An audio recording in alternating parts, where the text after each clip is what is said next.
We show no more where we speak truth to power. Now, my brother, my sister, today we have a number of issues we need to look at. And I need you, my brother, my sister, to come along. Now, today, my brother, my sister, I want to begin with this one here. And I need you to come along. And this one I'm reading from Ghana, wherever. It says, false rumors are harming Efya's career. And this is according to the singer's mother. False rumors are harming Efya's career, according to the singer's mother. Nana Adwoa Awindo, the host of the popular TV show Greetings from Abroad, has revealed that her daughter, singer Efya, has lost good investors due to the spread of false news about her. Speaking on Joy Prime on August 16, 2023, Nana Adwoa Awindo said that she always tells her daughter to ignore the negativity and focus on her work, as such news will eventually die down. I know my daughter, and I tell her not to take it to heart, but to pray about it and let it go. These stories break her because they often come at times when we are working on something to promote her. That's why I say we need to be careful about what we say and do, because you never know the consequences. There was a time when we were working on a major project, and when the news broke, something happened. If you are an investor and you want to invest in someone, and you hear these things, whether they are true or not, you may take a step back to investigate before you do anything, she said. The Queen Mother of Efya in the Ashanti region said that she has no regrets about supporting her daughter's music career, despite the negative publicity that has clouded her success. She expressed optimism about Efya's future and said that the negativity would only serve as fuel to propel her to greater heights. As a mother, it makes me sad, but I know God has a better plan for her. Maybe these stories are a kind of fuel because they do affect us. But like I said earlier, the best is yet to come, and we are not going to dwell on the past. I believe in the future, and it is brighter and better, and we are praying for it, and it will come to pass. Hallelujah.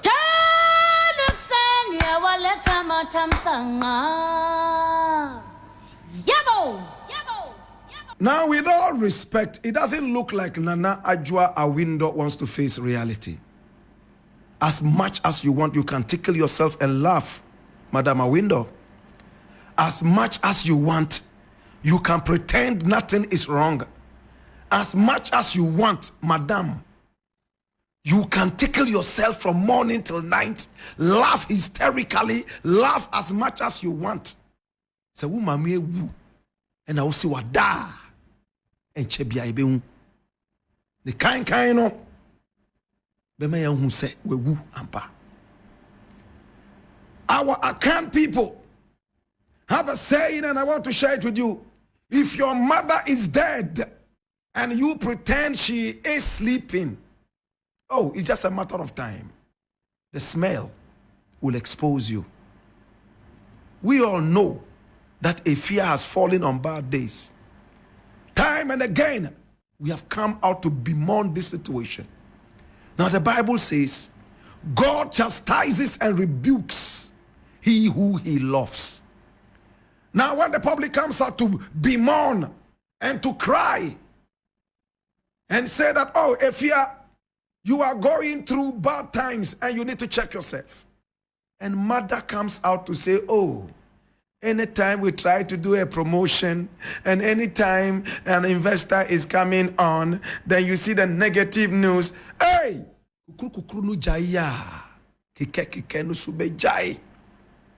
Your daughter is hard on drugs.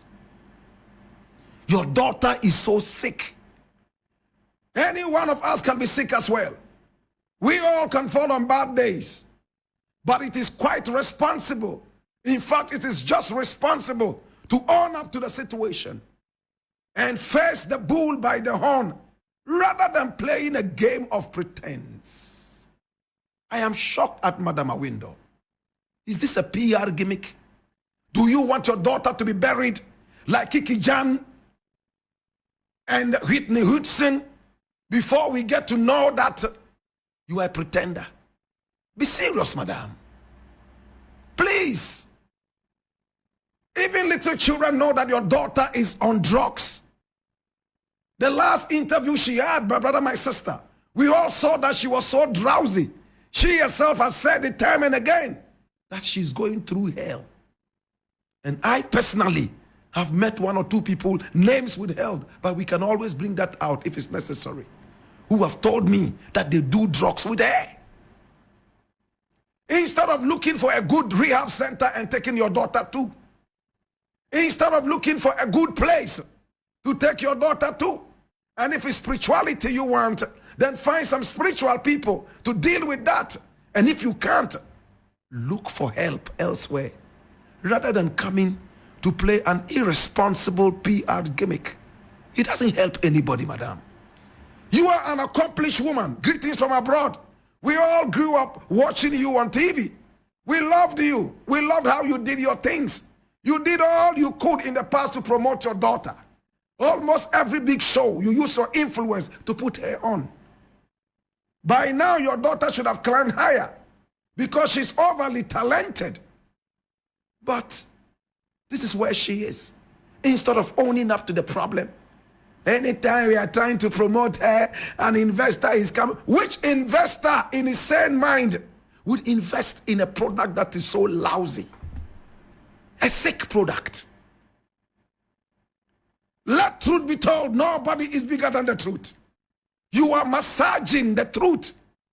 And the truth is not to be massaged. The truth has to be told. If Blakk Rasta is lousy, let the people tell Blakk Rasta you are lousy. No need for euphemisms and ironies. It's time to go straight to the point. Look how much your daughter disgraces herself night and day. With all respect, and I'm not saying this out of malice. She recently was in London. We all heard what happened in London. We only kept it down because it is not in anybody's interest to talk ill about anybody. What do we get from that? She could be my sister. You understand? And I'll be proud to have her as a sister. She's talented. But I believe that if I was part of the family the way it's supposed to be, we would have tried to do something better than just going on a PR gimmick that is so irresponsible.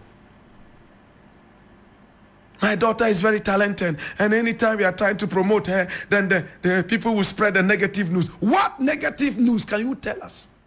Nobody says Efya is a prostitute. Nobody says Efya is a thief. Nobody says Efya is a galamseya. Nobody says Efya is a murderess. The only thing people know, and it's common knowledge from the grapevine and even beyond, she's a drug addict. It's a condition that can be dealt with. It doesn't mean she's useless.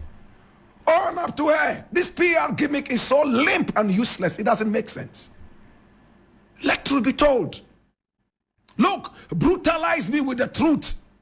And don't you ever pamper and massage me with a lie. Very soon, if you're not careful, we are going to bury Efya.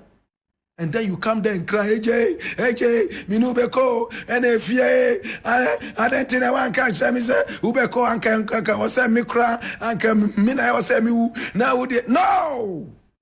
Stop this nonsense. Please, your daughter is sick. Find a way of dealing with this.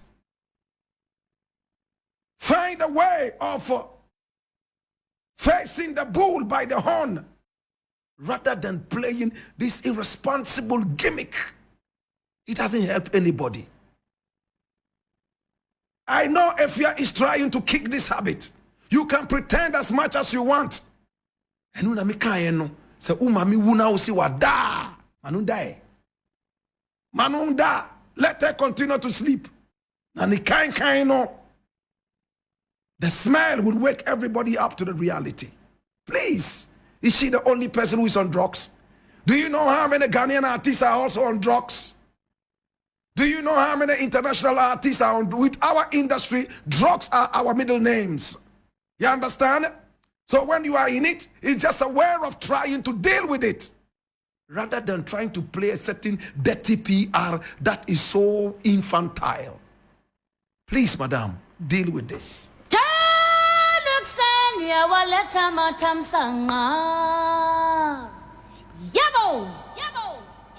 Now, next thing I want to deal with, and I need you to come quickly so that we can run this up quick.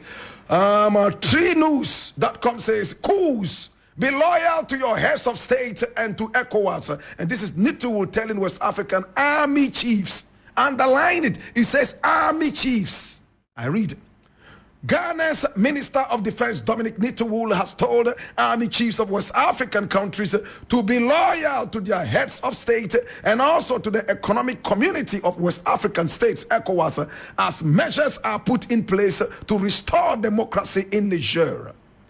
He asked the army chiefs to send a signal to the world that the days that coup makers enjoy the support of the world are over.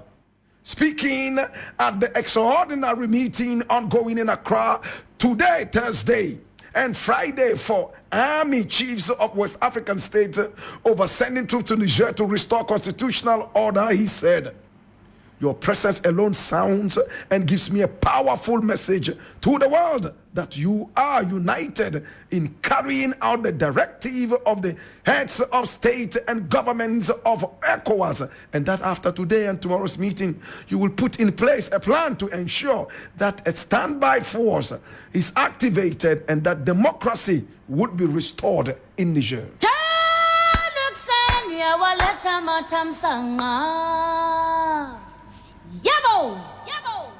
You see, people like Nitowul are a disappointment to all of us in Ghana and in Africa. A very young man. Young man. I've met him before once, with all respect. He's still my brother. I love him. But nobody is bigger than the truth. A few weeks back, the Ghana army did not even have fuel, common diesel and petrol to go on patrol. We announced it on this show, Nitowul. And he's the minister of what? Defense, right? If armed robbery starts, people start stealing and taking the law into their hands because patrol actions are not going on, and the people get angry, and the army also gets angry, and they decide to do the foolish thing, would you still say that they have to be loyal to the people? My brother, in Africa, governments make sure that the army is well paid because they are normally those who pick up the guns. In fact, it's very difficult to have police people join in coup d'etats. Yes, of course, once in a while we have them do that too. But it's very difficult to have police people lead a coup d'etat. The soldiers are normally those who do that because of the way they work. Police is for internal peace. The army is supposed to deal with foreign aggression. But at the end of the day, the army most of the time, paradoxically, is what takes over in coups and not the police that's supposed to deal with internal aggression. I don't know how many people understand this. Now, the duty of the soldier is to deal with aggression, that is force, enmity that comes out from outside the country. But within the country, it is the jurisdiction of the police to deal with that. How come it is normally the soldiers who get involved in these coup d'etats? Can somebody answer? My brother, my sister, look how nauseating it is all over Africa. Leaders are behaving like puppets on strings. We tried so much to run away from slavery. We fought so hard to run away from colonialism, imperialism. Today, our African leaders are busily trying to connect back our umbilical cords to slavery and colonialism and imperialism. My brother, my sister, see how our presidents are busily running from one European country to the other, from one American country to the other, from one Asian country to the other. begging, disgracing this nation, the whole continent, a continent that chased these people out. Instead of taking your own destinies into your own hands, you rather play the same way the colonialists did. You put power in the hands of the soldier so that the soldier will protect you whilst you are on a spree of stealing. Netiwol, with all respect, the people of Africa are not stupid. The soldiers are not stupid. They watch you and look at all the leaders, the way they carry themselves. It will be very difficult for a soldier to pick a gun and go into a coup d'etat against a leader who thinks about everybody. Unless that soldier is a stupid idiot. And even if it's a stupid idiot, how about the rest of the soldiers? Are they also stupid idiots? No, they will come and fight this soldier and restore you there. Yet, when you look at the uprisings around Africa, they are popular uprisings. My brother, my sister, look at what happened when Nkrumah was overthrown. They had to lie to the police and soldier that Nkrumah was taking them by force to go and fight in wars, to go all the way to Rhodesia by force to fight, because they knew that if they told them the truth, they would never be able to overthrow Nkrumah. The coup was on a foundation of lies. Now, when the soldiers realized that it was a lie, within days, they started firing back. My brother, my sister, coup attempt upon coup attempt. Look at how Ghana became so unstable. Kutuka had to go down the drain. J.A. Ankara, who celebrates his dirty birthday today, had to jump out of the castle window into the sea. Are we okay? To God be the glory. Today I had a number of things to look at. Unfortunately, it looks like we didn't start quite early. We had to go. Eric Mawena, Egbeta.